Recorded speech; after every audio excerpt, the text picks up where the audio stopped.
Imagine a cena. É quinta-feira, dia de fechar a folha de pagamento.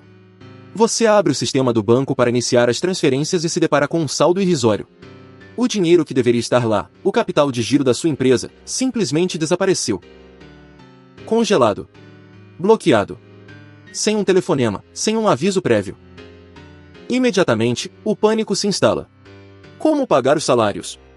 E os fornecedores estratégicos que esperam pagamento amanhã? E os tributos correntes? O que aconteceu não foi um erro do banco.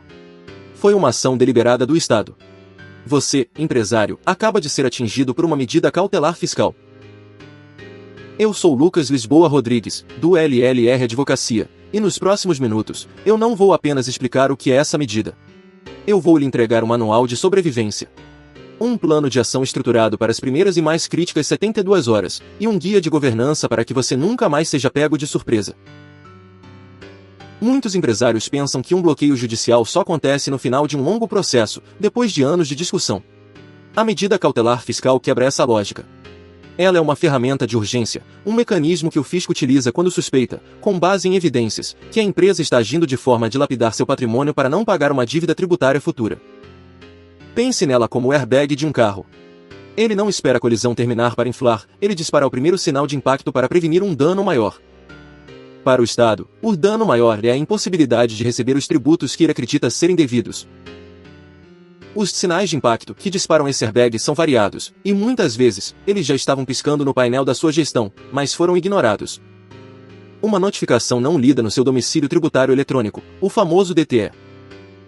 Um alerta no portal ECAC que passou despercebido. Um auto de infração que está em fase de recurso, mas que o fisco já considera um risco. Ou, de forma mais grave, uma reorganização societária, como a venda de um imóvel importante, que não foi devidamente documentada e comunicada, parecendo, aos olhos da fiscalização, uma tentativa de esvaziamento patrimonial. Para combater o inimigo, você precisa conhecer as armas dele. A principal delas é a Lei nº 8.397, de 1992. É ela que rege a medida cautelar fiscal. Vamos dissecá-la. O coração dessa lei é o seu artigo 2º. Ele é uma lista, um checklist que a Procuradoria da Fazenda Nacional usa para justificar ao juiz por que o seu patrimônio precisa ser bloqueado agora. O que está nessa lista? Atos como alienar bens sem deixar patrimônio suficiente para cobrir a dívida.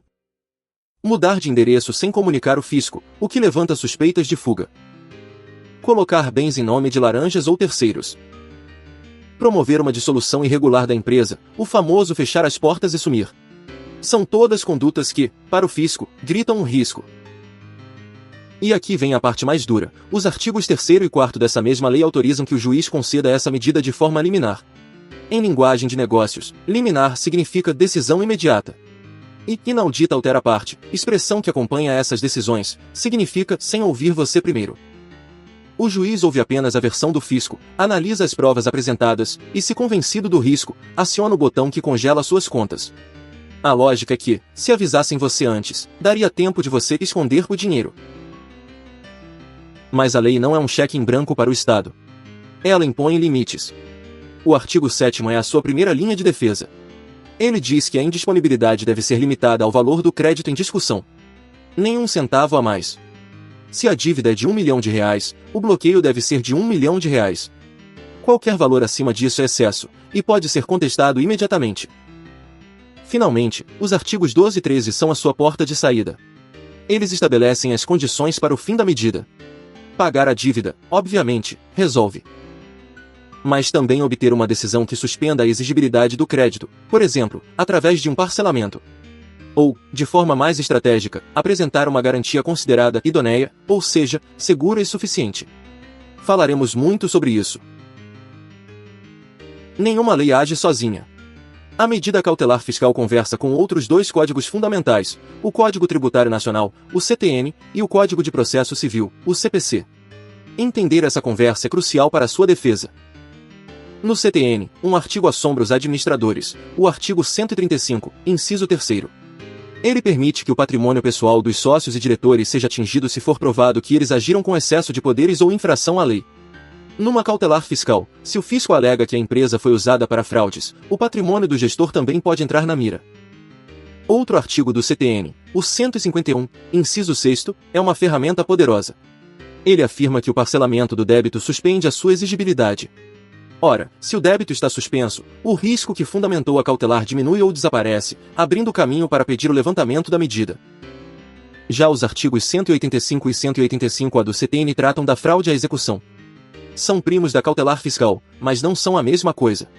Eles geralmente se aplicam quando a dívida já está inscrita na dívida ativa e a execução fiscal já começou. A cautelar é preventiva, pode vir antes de tudo isso.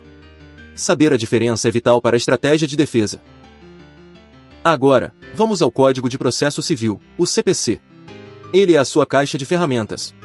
O artigo 300, que trata da tutela de urgência, nos ajuda a entender a lógica por trás da decisão do juiz. Ele precisa ver a probabilidade do direito do fisco e o perigo de dano. Sua defesa vai atacar exatamente esses dois pontos. O artigo 805 do CPC é, talvez, o mais importante para a sobrevivência da sua empresa no curto prazo. Ele consagra o princípio da menor onerosidade. Isso significa que, entre duas formas de garantir a dívida, o juiz deve escolher a que menos prejudica a sua operação. É com base neste artigo que pediremos o desbloqueio da folha de pagamento. E, finalmente, o artigo 835, parágrafo 2º. Guarde este número. Ele é a chave para substituir o dinheiro bloqueado. Ele equipara a fiança bancária e o seguro garantia judicial ao dinheiro. Desde que cubram o valor do débito com um acréscimo de 30%, eles são a sua melhor alternativa para liberar o capital de giro e voltar a operar. Ok, a teoria está clara. Agora, vamos à prática. O bloqueio caiu na sua conta. O relógio está correndo. O que fazer? Siga estes 6 passos, nesta ordem. Passo 1. Investigação imediata. Você precisa da íntegra da decisão judicial.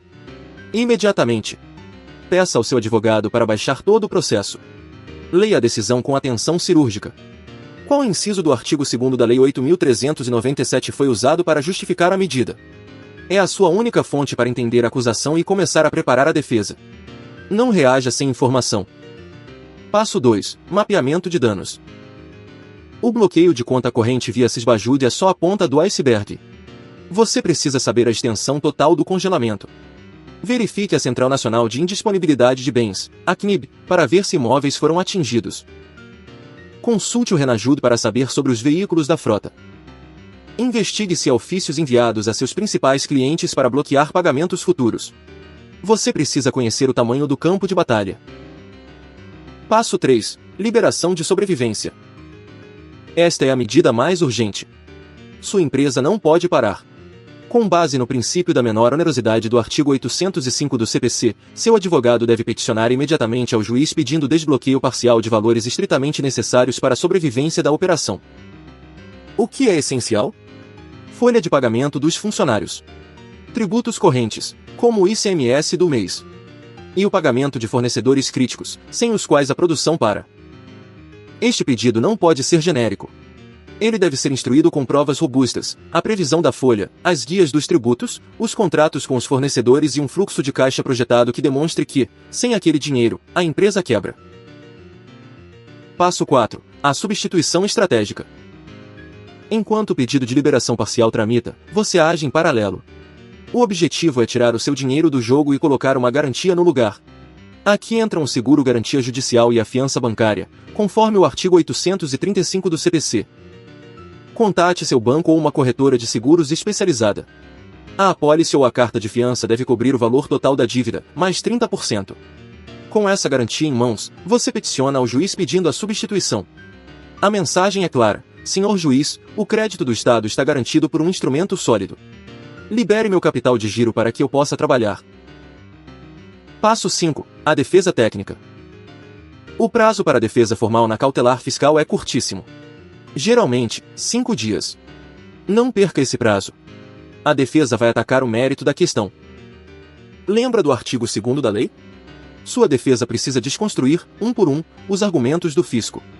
Se eles alegam que você vendeu um imóvel para esvaziar o patrimônio, você deve provar que a venda foi uma operação de mercado legítima, e que outros bens suficientes permaneceram na empresa.